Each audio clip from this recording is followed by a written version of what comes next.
এখানে হচ্ছে 4টি পরিবারকে পুনর্বাসনের জন্য ইতিমধ্যে ঘর প্রস্তুত হয়েছে। অল্প কিছু কাজ বাকি আছে, সেটা রঙের কাজ, বৃষ্টির জন্য আমরা করছি না, টেকসই হবে না এই কারণে। আর আরও 6টি ঘর বাস্তবায়ন করার জন্য, পুনর্বাসন করার জন্য আমরা ইতিমধ্যে মাটি ভরাটের কাজ সমাপ্ত করেছি। এটা হচ্ছে সদর ইউনিয়নের শাহপুর মৌজায়, আরেকটি হচ্ছে দ্বাদশ গ্রামের হচ্ছে কীর্তনখোলা মৌজায়। আমরা মাটি ভরাটের কাজটি সমাপ্ত করেছি। মাটি আপনারা জানেন একটু কম্প্যাকশন হতে একটু সময় লাগে, এই সময়টা আমরা দিচ্ছি। এই কম্প্যাকশন হয়ে গেলে আমরা কাজটি শুরু করব। আর বাকি যে 82 জন থাকছে 105 জনের মধ্যে, এই 82 জনকে পুনর্বাসন করার জন্য ইতিমধ্যে কিন্তু আমরা খাস জমি চিহ্নিত করেছি। তো আপনারা জানেন যে হাজীগঞ্জ উপজেলায় তো খাস জমিগুলো একটু নিচু, হ্যাঁ, এই জায়গাগুলো মাটি ভরাট ছাড়া আসলে পুনর্বাসন করা যাবে না। তো আমরা ইতিমধ্যে চাহিদা কাটানোর ব্যবস্থা নিয়েছি। আমরা মাটি ভরাটের বরাদ্দ পাওয়ার সাথে সাথে এগুলো মাটি ভরাট করে পরবর্তীতে বরাদ্দ প্রাপ্তি সাপেক্ষে আমরা চাহিদা দিব, বরাদ্দ প্রাপ্তি অবশ্যই পাবো, প্রাপ্তি সাপেক্ষে আমরা তাদেরকে পুনর্বাসন করব। এই হচ্ছে বিষয়।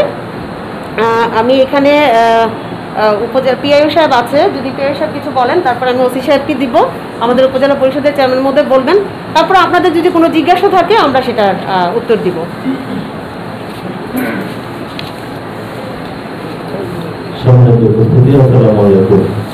আজকের এই প্রেস কনফারেন্সে উপস্থিত সম্মানিত চেয়ারম্যান মহোদয়, উপজেলা নির্বাহী মহোদয়, এবং প্রেস ক্লাবের সম্মানিত সভাপতি, সাধারণ সম্পাদক সহ অন্যান্য যারা উপস্থিত হয়েছেন, সবাইকে স্বাগত জানাচ্ছি। অত্যন্ত সুন্দর এবং সাবলীলভাবে উপজেলা নির্বাহী অফিসার মহোদয় বিষয়টি আপনাদের নিকট ব্যাখ্যা করেছেন। তো আপনাদের থেকে আমাদের যেটা সহযোগিতা চাওয়া সেটা হচ্ছে এই জায়গাগুলো, যে খাস জায়গাগুলো আসলে কোনো না কোনো ভাবে কেউ না কেউ দখল করে থাকে, ভূমিদস্যু বলি বা প্রভাবশালী বলি, অনেকেই এই জমিগুলো দখল করে থাকে। এবং আমরা যখন সেখানে কাজ শুরু করতে চাই তখন তারা নানাভাবে সেটাকে কাজ যাতে না হয় সেই চেষ্টায় লিপ্ত থাকে। কিছুদিন আগে আমরা 10 নম্বর ইউনিয়নে একটা ভালপাড়া মৌজায় অনেক সুন্দর একটা জায়গা, 56 শতক জায়গা রাস্তার পাশে আমরা সেটা আবিষ্কার করি এবং সেখানে ঘর নির্মাণের কার্যক্রম শুরু করি। কিন্তু কয়েকদিন আগে আমরা দেখতে পাই যে এলাকার কিছু লোকজন তারা মানববন্ধন করে যে তাদের খেলার জমি নাই, সেই জন্য তারা ওখানে ঘর করতে দিতে রাজি নয়। এখন ওই যে আমরা একটা এই করেছিলাম যে একদা ছিল না দুটা চরমজু বলে দখিল হৃদয় মন সেই ভুবন নামে, তারপর ঘটনালয়ে যাই দেখে এক ব্যক্তির পাওয়াই নাই। ওখানে মানুষের খেলার মাঠ সমস্যা হবে, আর আমার এখনো 105 জন, এর মধ্যে 9 জনকে আমি ঘর দিয়েছি, এখনো তাহলে 96 জন আছে আমার যাদের বাড়ি ঘর বলতে কিছু নাই।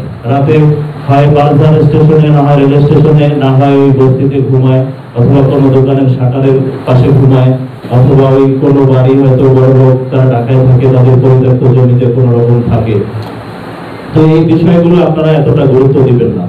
মানুষ আসলে কেউই, এটা একটা পাবলিক সেন্টিমেন্টও যে আমার এলাকায় বাহির থেকে লোকজন আসবে, এটা আমরা বুঝি। কিন্তু মাননীয় প্রধানমন্ত্রীর এই যে একটা মহৎ উদ্যোগ, সারা বিশ্বে এটা প্রথম, এবং 7 লক্ষ বিভিন্ন এই যে এরকম লোক আছে এখন বাংলাদেশে। এবং মাননীয় প্রধানমন্ত্রী যদি ক্ষমতায় থাকেন, আল্লাহ ওনাকে দীর্ঘায়ু লাভ করুক, উনি এই 7 লক্ষ মানুষকেই বাইটার এটা আমরা করে দিয়ে যাব। এবং এমন সিদ্ধান্ত নিয়েছে সরকার, আমরা আপনাদেরকে একটা কপি দিব এখানে, যে 105 জনের হয়তো এত খাস জমি, এটা একটা রিচ এরিয়া এখানে নাই। কুমিল্লা, চাঁদপুর, আপনারা বড় বড় এলাকার মানুষজন, আমরা বিভিন্ন জায়গায় চাকরি করেছি, তো তুলনামূলক এই এলাকাটা ধনী, যার জন্য এখানে অত মানে এই পতিত জমি নাই। তো এইখানে আমরা সরকার এমন সিদ্ধান্ত নিয়েছে যে প্রয়োজনে জমি কিনে আমরা তাদেরকে পুনর্বাসন করব। যদি আপনাদের খোঁজে এরকমের জমি থাকে যে কম দামে জমি পাওয়া যায়, সরকার বাহাদুর সেরকম সিদ্ধান্ত নিয়েছে যে আমরা, যেমন আমরা এখন একটা প্ল্যান করেছি আপনাদেরকে দিব, যে আমাদের এখন পর্যন্ত যে খাস জমি উদ্ধার হয়েছে তাতে আমরা 24টা পরিবারকে জায়গা দিতে পারতেছি। 105 জনের মধ্যে 24টা পরিবার আছে যাদের জন্য আমরা এখন পর্যন্ত যে খাস জমি উদ্ধার করেছি তাতে 24 জন পরিবারকে আমরা সংকলন করতে পারছি না। সেক্ষেত্রে মাননীয় প্রধানমন্ত্রী কার্যালয়ের পক্ষ থেকে স্যারের নির্দেশনা আছে যে কম দামে যদি জায়গা পাই সেটা কিনে হলেও তাদেরকে পুনর্বাসন করা হবে। সুতরাং বুঝতে হবে মাননীয় প্রধানমন্ত্রী এই বিষয়টায় কতটা গুরুত্ব দিয়েছেন। এবং আমরা আশা করছি সারা বিশ্বে ওনার এই কার্যক্রম এটা অনন্য, একক এবং অদ্বিতীয়। পৃথিবীর কোন রাষ্ট্রপ্রধান এরকমের কার্যক্রম হাতে নেননি এখন পর্যন্ত, যে তার দেশের সমস্ত ভূমিহীনদেরকে সরকার নিজে জায়গা দিয়ে ঘর করে দেওয়ার এরকম নজির পৃথিবীর কোথাও নেই। তো হাজার বছরের শ্রেষ্ঠ বাঙালি জাতির জনক বঙ্গবন্ধু শেখ মুজিবুর রহমানের এই মুজিব শতবর্ষ উপলক্ষে মাননীয় প্রধানমন্ত্রীর এই মহতি কাজে আপনাদেরকে আমরা পাশে চাই। আপনারা মানুষজন যতই বলুক যে এখানে এটা দেওয়া যাবে না, আমরা সহযোগিতা চাই। জিনিসটা বলতে হবে যে একজনের খেলার মাঠ নাই, আর একজনের থাকার জায়গা নাই, ঘর নাই। এই জিনিসটা আপনারা গুরুত্বের সাথে সরকারের সাথে প্রশাসনের সাথে আপনারা সহযোগী মনোভাব নিয়ে কাজ করবেন। যে কেউ বললেই যা তা নিউজ করা বা একটা বড় পত্রিকা এটা আপনাদের কাছে আমরা অনুরোধ করছি, এই কাজটা আমাদেরকে একটু সহযোগিতা করবেন। এটা আপনারাও তাদেরকে গুরুত্বটা বোঝাবেন যে মাননীয় প্রধানমন্ত্রীর একটা মহতি উদ্যোগ। আপনি চিন্তা করতে পারেন একটা লোক দিন শেষে তার একটা থাকার জায়গা নাই, আপনি এটা ভাবা যায়? একটা শোয়ার জায়গা নাই, তার মনটা কত ছোট থাকে। যে একটা মানুষের বাড়িতে যদি উদ্বস্ত থাকে, আবার এই ঝড় বৃষ্টির রাতে ট্রেন স্টেশনে থাকে, যদি একটা সেফলা আসে ভিজে যায়, তা উঠানে থাকে। তো আমরা চাই এই মাননীয় প্রধানমন্ত্রীর এই সুন্দর মহতি উদ্যোগে আমরা সবাই কাঁধে কাঁধ মিলিয়ে কাজ করব। আমরা 20 তারিখ আমাদের মাননীয় প্রধানমন্ত্রী উদ্বোধন করবেন দ্বিতীয় পর্যায়ে। তো আপনারা সেই অনুষ্ঠানে আমরা আপনাদের সভাপতি সাধারণ সম্পাদকের মাধ্যমে আমরা চিঠি দিয়েছি, আপনারা সবাই সেখানেও আমন্ত্রিত থাকবেন। তো সবার সহযোগিতা কামনা করছি এবং এই আজকের এই প্রোগ্রামে চেয়ারম্যান মহোদয়, ওসি সাহেব, ইয়ে হাসান এবং সংশ্লিষ্ট যারা এসেছেন সবাইকে প্রতি ধন্যবাদ এবং কৃতজ্ঞতা জ্ঞাপন করে আমার বক্তব্য শেষ করছি। আসসালামু আলাইকুম। আপনারা আরও বিস্তারিত জানলেন আমাদের এই কর্মযজ্ঞ সম্পর্কে।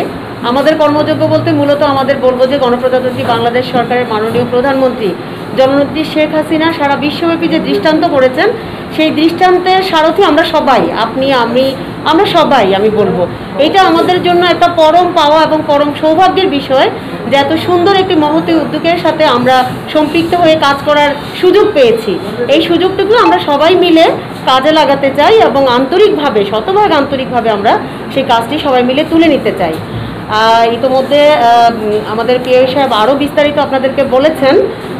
আমি ওসি সাহেবকে অনুরোধ করছি আমাদের এই বিষয়ে প্রেস কনফারেন্সে ওনার অনুভূতি ব্যক্ত করার জন্য।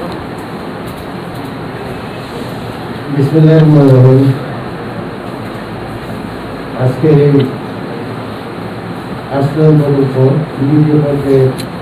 পূর্বাভাস সংক্রান্ত সাংবাদিক ভাইরা কষ্ট করে সবসময় কাজ করেন। আমাদের এখানে ধন্যবাদ জানাই। অনুষ্ঠানের সম্মানিত সভাপতি আমাদের মধ্যে রয়েছেন একজন সম্মানিত উপজেলা নির্বাহী, আমাদের এখানে উপস্থিত রয়েছেন আমাদের সচিব একজন উপজেলার সম্মানিত সম্মানিত চেয়ারম্যান মহোদয় আছেন, প্রিয় সাহেব রয়েছেন, প্রেস ক্লাবের সম্মানিত সভাপতি সেক্রেটারি সহ একজাত যে সাংবাদিক ভাইরা, তথ্য সাংবাদিক ভাইরা এখানে এসেছেন এবং আরও অন্যান্য যারা উপস্থিত রয়েছেন, সকলকে আন্তরিক ধন্যবাদ মহারাজ জানাই। আমি এখানে আসতে পেরে এবং কথা বলার সুযোগ দিয়ে নিজেকে ধন্যবাদ সম্পৃক্ত মনে করছি। আমাদের আজকে যে ব্যানার আমাদেরকে বলে দিচ্ছে যে আমাদের আসলে মূল কার্যকতা কি, সরকারের যে উদ্যোগ সুন্দরভাবে এবং মহোদয় সমগ্রভাবে ওনার উপস্থাপনা বক্তব্য করেছেন যে আমাদের মাননীয় প্রধানমন্ত্রী যে মহৎ উদ্যোগ এবং বিশ্বের মাঝে যে নজিরবিহীন ইতিহাস সৃষ্টি করেছেন এবং ডিজিটাল বাংলাদেশ গড়ার লক্ষ্যে এবং মানবিকতা, মানব উন্নয়ন এবং মানুষের নিয়ে যে কাজ করার জন্য তিনি কার্যক্রম করেন এবং গৃহহীন যারা রয়েছে তাদের বিষয়ে যে চমৎকার দৃষ্টান্তমূলক কার্যক্রম বাংলাদেশের মানুষের জন্য করে যাচ্ছেন, সেই সংক্রান্তে এই যে প্রয়াসটা আগামী 20 তারিখে যে অংশটা মাননীয় প্রধানমন্ত্রী নিজেই এই পুনর্বাসন কার্যক্রমে থাকবেন এবং সরকারের যে আন্তরিকতা এবং সরকার মানে আমরা কোথা থেকে এসেছি, আমি বুঝাতে পারছি সংবাদদাতাদেরকে আমরা কোথা থেকে এসেছি, কি পর্যায়ে দেশ থেকে নিয়ে গেছে এবং অন্যান্য বিশ্বের অন্যান্য দেশের সাথে তাল মিলিয়ে আমরা অনেক দূরে এগিয়ে গেছি। ইনশাআল্লাহ এটা সবাই স্বীকার করবেন আমরা এখানে সাংবাদিক ভাইদের কাছে যে অংশটা আছে, সরকার যে একটা মহৎ উদ্যোগ, একটা কথা বলেছিল বিশ্বাস, আমার প্রয়োজন যেটা সেটা আগে আমাকে করতে হবে, নেক্সট তারপরে চিন্তা ভাবনা করতে হবে। আমার যদি থাকার এবং খাওয়ার আজকের জন্য যদি ইয়ে না থাকে, সেক্ষেত্রে আমি দ্বিতীয়টা আমার দরকার আছে। বাট প্রথম যে অংশটা দরকার, এটা আপনাদের কলোনি, আপনাদের সচেতন, আপনাদের সবকিছুতে আমাদের চলে আসবে। সেক্ষেত্রে এখানে সাংবাদিক ভাই, আপনারা সাংবাদিক বন্ধুরা যারা আছেন, আপনাদের কলম ওইভাবে সবসময় এগিয়ে আসবে আমাদের জন্য। এবং ওখানে ছোট একটা ইয়ে করার পরবর্তীতেও আপনারা যেভাবে মন্তব্য করেছেন এবং সরকারকে যেভাবে আন্তরিক করেছেন এবং যেভাবে এই যে আশ্রমের জন্য যেভাবে আপনারা রেফারেল করছিলেন, আমি অত্যন্ত কৃতজ্ঞ আপনাদের নিকট। এবং ওই অংশটা আমি নিজেই করেছি। যা আপনারা যখন একটা নিউজ বা যাই কিছু করেন, আপনি স্বাধীন, এটা আমি অস্বীকার করি না।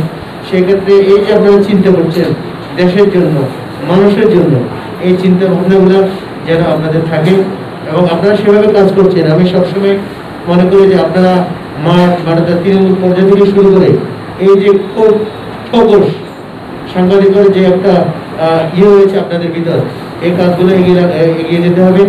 দেশকে আমরা সবাই ঐক্যবদ্ধভাবে, এখানে সাংবাদিক থেকে শুরু করে যারা এসেছেন প্রফেশনাল লেভেল, সর্বস্তরের, মানুষের, সর্ব অংশের, ছোট ছোট থেকে শুরু করে একদম টপ লেভেল পর্যন্ত আমাদের যার যার অবস্থান থেকে আমরা ঐক্যবদ্ধভাবে কাজ করবো, দেশের জন্য কাজ করবো, মানবিকতার জন্য কাজ করবো।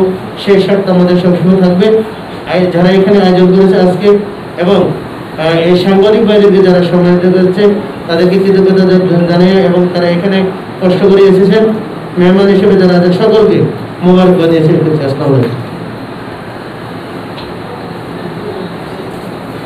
ধন্যবাদ ওসি সাহেবকে। আমি আরেকটি বিষয় আপনাদেরকে জানাতে চাই, সেটা হচ্ছে সরকার তো 2 শতক জায়গা এবং ঘর, 2 কক্ষ বিশিষ্ট, বারান্দা আছে, স্টোর রুম আছে, টয়লেট আছে, পাশাপাশি বিদ্যুৎ সংযোগের ব্যবস্থা করে দেয়া এবং পানি আর্সেনিক মুক্ত টিউবওয়েল, এটাও কিন্তু আমরা সরকারিভাবে ব্যবস্থা করে দিচ্ছি। এবং এখানেও কিন্তু হ্যাঁ, মাননীয় সংসদ বলছি, এই বিষয়ে হচ্ছে আপনারা জানেন যে ইতিমধ্যে এই 105 জনকে আমরা কিভাবে পুনর্বাসন করতে পারি, এই জন্য কিন্তু আমরা কর্মপরিকল্পনা একটা তৈরি করেছি।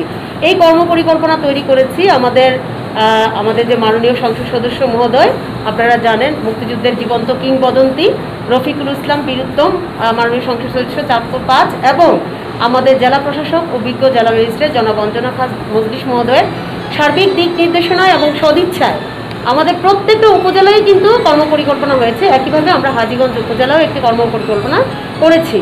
আমাদের পিআই সাহেব যেটা বলেছেন, আমরা 24 জনকে শুধু খাস জমিতে পুনর্বাসন করতে পারবো না, আমরা এখনও উপযুক্ত জায়গা খুঁজে পাচ্ছি না।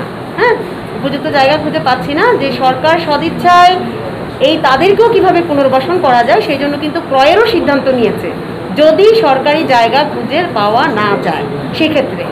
আর আপনারা সবসময় জনবান্ধবমূলক কাজগুলো করে থাকেন বা করতেও হবে। আমি বলবো, আপনাদের সাথে আমার একটি যোগদান করার পরে একটি মত বিনিময় সভা করেছিলাম আমি, যে একটা উপজেলাকে তুলে নেওয়ার দায়িত্ব কিন্তু আপনাদের অনেক বেশি, কারণ আপনাদের মাধ্যমে কিন্তু এই বিষয়গুলো প্রসার হয়। সেই গুরুত্বপূর্ণ দায়িত্বটুকু আপনারা পালন করেন। আপনার উপজেলার ভালো দিকগুলো যদি আপনারা তুলে নিয়ে আসেন, সেটা কিন্তু আপনাদের জন্যই ভালো, আমি মনে করি সেটা আপনাদের জন্যই ভালো। তো আপনারা সবসময় সরকারের পাশে আছেন, আমাদের পাশে আছেন, জনগণের পাশে আছেন, সেই জন্য আপনাদের জন্য সবসময় আমাদের সহযোগিতা এবং শুভকামনা থাকবে, এবং আমাদের মধ্যে সবসময় একটি পারস্পরিক ভালো সম্পর্ক থাকবে, সুসম্পর্ক থাকবে, সেই আশা অবশ্যই আপনাদের প্রতি রাখছি। তা আমাদের সম্মানিত উপজেলা পরিষদের চেয়ারম্যান মহোদয় আমাদের মাঝে উপস্থিত আছেন। আমি উপজেলা পরিষদের চেয়ারম্যান মহোদয়কে আমাদের এই প্রেস কনফারেন্সে আমাদের সাংবাদিক ভাইদের উদ্দেশ্যে কিছু বলার জন্য আমি অনুরোধ করছি। বসে বলেন, দেখা যাচ্ছে।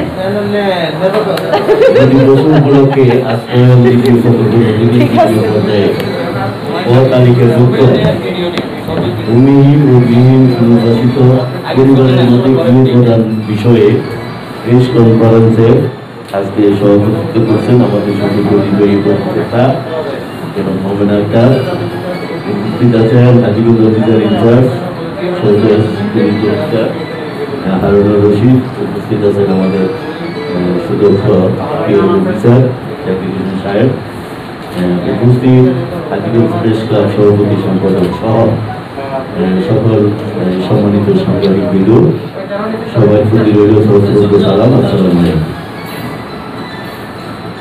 অন্ন, বস্ত্র, শিক্ষা, বাসস্থান,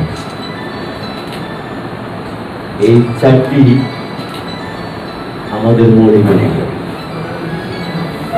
আর এই মৌলিক অধিকারগুলি বাস্তবায়ন করেছেন বিগত দিনে এবং বর্তমানে, ভবিষ্যতে তিনি করবেন। তিনি জাতির জন্য বঙ্গবন্ধু শেখ মুজিবুর রহমানের সুযোগ্য কন্যা, বাংলার সফল রাষ্ট্রনায়ক, মানবতার জননী, মাননীয় প্রধানমন্ত্রী জননী শেখ হাসিনা। আমরা যদি কয়েক বছর আগে ফিরে যাই, তাহলে এই অন্যের অভাবটা কি সেটা আমরা নিজেরাই দেখেছি, কিন্তু সেই অবস্থান এখন আর বাংলাদেশ নাই। মাননীয় প্রধানমন্ত্রীর নেতৃত্বে আমরা এখন এই বাংলাদেশে একজন মানুষও না খেয়ে বেঁচে থাকি। তারপরে বস্ত্রের বিষয় আছে, এক টুকরা কাপড়ের জন্য হাহাকার ছিল এই পুরো বাংলাদেশ। সেখান থেকে আগে যখন আমরা একটা শার্ট, দুইটা শার্ট পর্যন্ত হইলে একটা বছর, 2 বছর, 3 বছর অতিক্রম করতাম। এখন দেখেন আমাদের বিলাসিতা, হ্যাঁ, এক একজনের ডজন শার্ট। এটা তো আমাদের দ্বারা আমরা নিম্ন মধ্যবিত্ত, উচ্চবিত্ত তাদের কথা বললাম। এবার যারা নিচে আছে তাদেরও কিন্তু গায়ে এখন আর গেঞ্জি দেখবেন না, অফিসে তাদের গায়ে শার্ট আছে। সেই বস্ত্রের ব্যবস্থাও করেছেন, কি করেছেন আমাদের প্রিয় প্রধানমন্ত্রী জননেত্রী শেখ হাসিনা। আসেন শিক্ষা খাতে সর্বোচ্চ গুরুত্ব দিয়ে মাননীয় প্রধানমন্ত্রী কাজ করে যাচ্ছেন। কারণ শিক্ষা জাতির মেরুদণ্ড, যে জাতি যত বেশি শিক্ষিত সেই জাতি তত বেশি উন্নত। এই স্লোগানকে সামনে রেখে মাননীয় প্রধানমন্ত্রী শিক্ষা খাতের জন্য ব্যাপক হারে কাজ করে যাচ্ছেন। আপনি দেখেন একজন মানুষও কিন্তু এখন আর নিরক্ষর নেই, কাউকে আপনি নিরক্ষর পাবেন না। কিন্তু এখন কিন্তু আগের কয়েকজন মুরব্বী যদি পাতেন, আপনারা বয়স্ক যদি পাতেন, তাহলে নিচে আসলে কিন্তু এখন আর টিপসই যায় না কেউ, সবাই কিন্তু স্বাক্ষর দেয়। আর দেখেন একটা রিক্সাওয়ালার কাছেও কিন্তু মোবাইল আছে, সে কিন্তু মোবাইলে ফোন করতে পারে, ফোন রিসিভ করতে পারে, কে ফোন করেছে এটা বলতে পারে, কাকে ফোন করতে হবে সেটা বের করে কিন্তু সে ফোন করতে। এটা আশ্চর্যের বিষয়। এবং একজন অন্ধ, সেই অন্ধও কিন্তু মোবাইল ফোনের নাম্বারগুলো টিপে সে কিন্তু মোবাইল ফোনে কাজ করে। তাইলে কি হচ্ছে, এটা একটা শিক্ষার ব্যাপক উন্নতি হওয়ার কারণে, মাননীয় প্রধানমন্ত্রীর সদিচ্ছার কারণে এটা সম্ভব হয়েছে। আসল বাসস্থান, মাননীয় প্রধানমন্ত্রী স্লোগানটি কি ছিল? একজন লোক এই বাংলার মাটিতে গৃহহীন থাকবে না। তারিখে করেছেন কত? আমাদের জাতি সে করেছেন 7 লক্ষ সারা বাংলাদেশে। 7 লক্ষ কিন্তু বেশি না। মাননীয় প্রধানমন্ত্রীর ইচ্ছা এবং সদিচ্ছার কাছে এই 7 লক্ষ পরিবার কিন্তু তেমন একটা বেশি না। এবং এই চ্যালেঞ্জ উনি নিয়েছেন, উনি এটা করবেন এবং উনিই করতে পারবেন। এই প্রমাণ উনিই দিয়েছেন। বাংলাদেশের এই মুহূর্তের উন্নয়নের যত সেরা কাজগুলি আছে সেটা মাননীয় প্রধানমন্ত্রী দ্বারাই সম্ভব হয়েছে। বিশ্বে সেটা সমাদিত, বিশ্বে এটাকে অ্যাপ্রিসিয়েট করে এবং বিশ্ব মাননীয় প্রধানমন্ত্রী এই উন্নয়ন কাজগুলিকে মডেল হিসেবে গ্রহণ করেছে। সেই ক্ষেত্রে হাজীগঞ্জের যে বিষয়টা আছে, আমি ইউনো মহোদয়কে বলবো, সোনাইমুড়ি মৌজায় আমাদের খাট জমি আছে, বাউলপাড় মৌজায় খাট জমি আছে, আরও যদি 2-1টি থেকে থাকে সেগুলা তালিকা আপনারা অফিসে করেছেন। আমাদের এই হাজীগঞ্জ শাহরাস্তি যিনি অভিভাবক, আপনি মনে রাখবেন, একজন মানুষের ঠিকানার জন্যই কিন্তু মহান মুক্তিযুদ্ধে তিনি যুদ্ধ করেছেন। একজন মানুষের অন্যের অধিকারের জন্য তিনি যুদ্ধ করেছেন। একজন মানুষের বস্ত্রের অধিকারের জন্য তিনি যুদ্ধ করেছেন। একজন মানুষের শিক্ষা এবং বাসস্থানের জন্য, ঠাঁই নেওয়ার জন্য তিনি সামনে থেকে নেতৃত্ব দিয়ে যুদ্ধ করেছেন। তিনি মেঘনাফাড়ের সূর্য সন্তান, মহান মুক্তিযুদ্ধের 1 সেক্টর কমান্ডার, আমাদের সকলের প্রিয় নেতা, আমাদের অভিভাবক মেজর রফিকুল ইসলাম বীরোত্তম মহোদয়। উনি সরকারের যতগুলি এজেন্ডা আছে, মাননীয় প্রধানমন্ত্রীর যতগুলি কর্মসূচি আছে, সবগুলি কর্মসূচি উনি নিজে থেকে নেতৃত্ব দিয়ে বাস্তবায়ন করার জন্য উনি কাজ করে যাচ্ছেন। হাজিগঞ্জ উপজেলা পরিষদের পক্ষ থেকে ওনাকে এই কারণে আমরা অভিনন্দন জানাই, ওনার কাছে কৃতজ্ঞতা প্রকাশ করি হাজিগঞ্জবাসীর পক্ষ থেকে। তা আপনাদেরকে বলবো ওনার সাথে এই বিষয়টা আলোচনা করে। কোথায় খাস জমি আছে, আমার থাকার জায়গা নাই, আমি খেলার নাম দিয়ে বাড়াবাড়ি করি।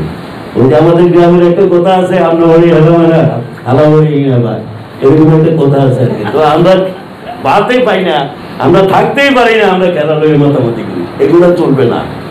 আপনারা এমপি মহোদয়ের সাথে কথা বলেন, কথা বলে কঠোরভাবে এগুলো আপনারা মোকাবেলা করে যাদের জমি নাই, ঘর আছে, ঘর নাই, তাদের জমি এবং ঘরের ব্যবস্থা দ্রুত করার জন্য আমি আপনাদের কাছে অনুরোধ করব। সাংবাদিক ভাইরা যারা এখানে আছেন, আপনারা জানেন এই এলাকা অত্যন্ত সুশিক্ষিত এবং সচেতন একটা এলাকা হিসাবে বাংলাদেশের পরিচিতি লাভ করেছে, যার কারণে তিনি আমাদের নেতা মেজর রফিকুল ইসলাম বীরত্ব।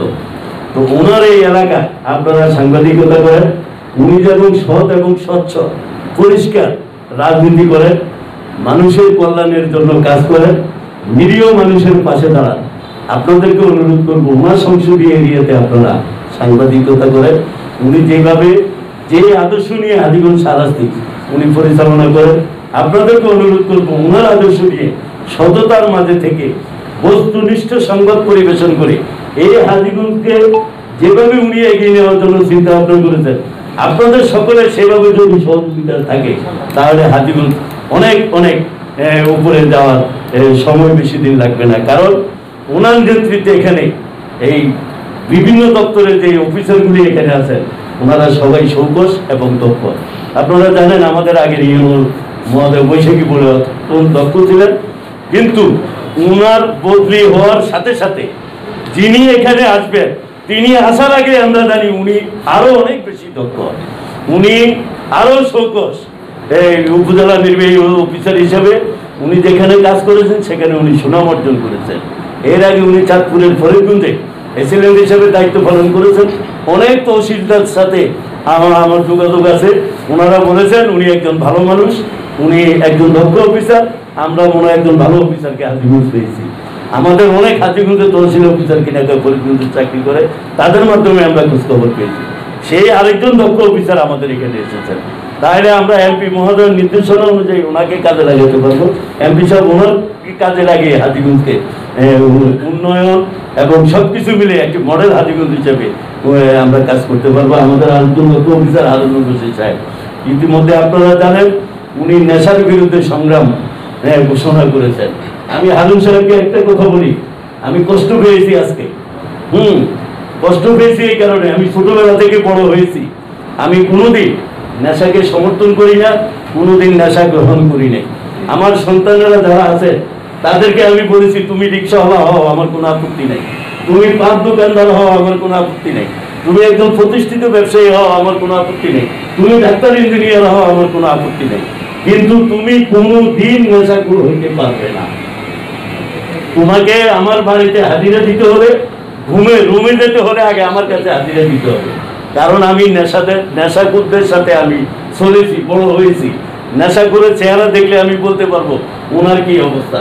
সেই কারণে আমার সন্তানদের প্রতি কথা হলো বাড়িতে ফিরে রুমে ঢুকার আগে আগে আমার সাথে হাজিরা দিবা। অর্থাৎ আমি দেখবো আমার সন্তান কি অবস্থা। আমি নেশাকে সমর্থন করি না। আপনি নেশার বিরুদ্ধে যে সংগ্রাম করেছেন, আমি উপজেলার চেয়ারম্যান হিসেবে এমপি সাহেবের নেতৃত্বে আপনাকে যতটুকু সহযোগিতা করার দরকার ইনশাল্লাহ আমি আপনাকে সহযোগিতা করব। একটু আগে আপনি একটা নাম বলেছেন, আমার নাম ভাঙিয়ে অনেকে অনেক কথা বলতে পারে। আমাদের প্রিয় নেত্রী, আমাদের মাননীয় প্রধানমন্ত্রী জননেত্রী শেখ হাসিনা 2008 সালে বলেছিলেন, আমার নেতা কর্মীরা তোমরা আমার নাম বেছে যতটুক পারো নিজেকে সেট করো। আমিও এই কথাটার উদাহরণ এই কারণে দিয়েছি, আমার নাম বেছে অনেকে অনেক কিছু করতে পারে, কিন্তু সরাসরি আমাকে বলবেন। আজকে যে আমাকে বলেছেন, আপনি বলেছেন কি আপনার সন্তানের নাম অমুক কিনা, আমি বলেছি না। আপনার বাতিজা অমুক কিনা, আমি বলেছি না। আসলে অনেকে আমার সন্তান বলবে, আমার বাতিজা বলবে, আমার ভাই বলবে, আমাকে সরাসরি জিজ্ঞেস করলে উত্তরটা পাবেন। এখানে সাংবাদিক ভাইরা আছে, সবাই জানে আমি নেশাকে সমর্থন করি না। কারণ নেশা একটা পরিবারকে ধ্বংস করে, নেশা একটা গ্রামকে ধ্বংস করে, নেশা একটা এলাকাকে ধ্বংস করে, নেশা পুরো বাংলাদেশটাকে ধ্বংস করে। নেশা এমন একটা জিনিস, একবার নেশা চলে গেলে, এই যে ছিনতাই কেন হয়? নেশার টাকার কারণে হয়। ছিনতাই করতে গিয়ে মার্ডার কেন হয়? নেশার টাকার কারণে হয়। বাবাকে আঘাত করে মেরে ফেলা কেন হয়? নেশার টাকার কারণে হয়। বোনকে মারে, মাকে মারে, শুধু নেশার টাকার কারণে হয়। তাই নেশাকে আমাদের মাননীয় এমপি মহোদয় যেমন নেশামুক্ত হাজীগঞ্জ শাহরাস্তি দেখতে চান, আমরাও ওনার সৈনিক হিসেবে আমরাও নেশামুক্ত হাজীগঞ্জ শাহরাস্তি দেখতে চাই। আমরা আপনার সহযোগিতা চাই, আপনিও আমাদের সহযোগিতা পাবেন এবং আমার সাংবাদিক ভাইরা আপনাকে এই নেশার জন্য সর্বাত্মক সহযোগিতা করবেন।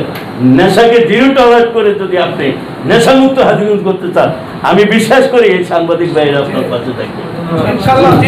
আজকের এই কনফারেন্সের জন্য আমাকে এখানে দাওয়াত দেওয়ার জন্য আমি আমার ইউনো মহোদয়কে ধন্যবাদ জানাই। আর আপনারা যারা এখানে আছেন, আপনারা সবাই আমাকে চিনেন, জানেন। আমারও রাজনীতি করতে গেলে আমারও ভুলভ্রান্তি হতে পারে। তো সেই হিসাবে আমি আপনাদের কাছে অনুরোধ করব, যদি কোনো কারণে কোনো ভুল হয়ে থাকে তো সেটা আপনারা এই কাগজে না লিখে আমাকে বললে ছাড়বে যে ভাই আমার মনে হয় এটা এইভাবে না হলে এইভাবে হবে। অবশ্যই অবশ্যই আমি ভালোটা গ্রহণ করব। কোনো অবস্থাতে আমি যেমন খারাপ সমর্থন করি না, আমি খারাপ গ্রহণও করি না। তো আপনাদের ভালো পরামর্শ অবশ্যই আমি নেব। আপনারা বস্তুনিষ্ঠ সাংবাদিকতা করবেন, এই আশাবাদ ব্যক্ত রেখে উপজেলা পরিষদের পক্ষ থেকে আমি বলি, আবার আমার মাননীয় সংসদ সদস্য মহোদয়ের পক্ষ থেকে আপনাদের সকলকে আন্তরিক অভিনন্দন ও শুভেচ্ছা জানিয়ে সুস্বাস্থ্য কামনা করে আমার বক্তব্য এখানে শেষ করলাম। চিরজীবী হোক আমাদের প্রিয় বাংলাদেশ, আমাদের সকলের লাল সবুজের পতাকার দেশ। জয় বাংলা, জয় বঙ্গবন্ধু।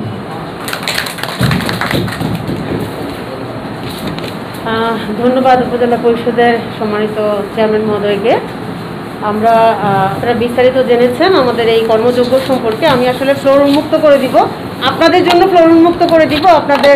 আপনারা আমাদের সাথে উন্মুক্ত আলোচনায় অংশগ্রহণ করতে পারেন। আর আমি আসলেই এখানে যোগদান করার পরে প্রতি মুহূর্তেই অভিভূত হই। যে কথাটা আমাদের উপজেলা পরিষদের চেয়ারম্যান মহোদয় বললেন, আমাদের মাননীয় সংসদ সদস্য মহোদয় এমনই একজন ব্যক্তিত্ব, তাকে আসলে আলাদা করে আমার পরিচয় করে দেওয়ার কিছু নেই। আপনারা এখানকার সন্তান, আপনারা জানেন, কিন্তু আমি অভিভূত হই এবং প্রতিনিয়তই ওনার কাছ থেকে শিখছি। ওনার প্রাজ্ঞতা, ওনার জ্ঞান গর্ভ, ওনার যে জ্ঞানের গভীরতা, এবং উনি প্রত্যেকটা লোকের বিষয়ে যেভাবে খোঁজখবর রাখেন। গতকালও আমাকে ফোন দিয়ে বলল যে একজন রিক্সা চালকের ছেলে ঢাকা ইউনিভার্সিটিতে পড়ে, তার ঘর দিয়ে পানি পড়ে। এই বিষয়টা উনি আমার সাথে শেয়ার করেছেন।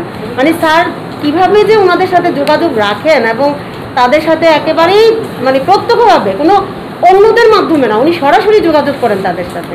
মানে এই জিনিসটা কিন্তু আসলে খুবই বিরল আমি বলবো। এই ধরনের দৃষ্টান্ত আমি মনে ওনার কাছ থেকে আমাদের সকলেই অনেক কিছু শেখার আছে।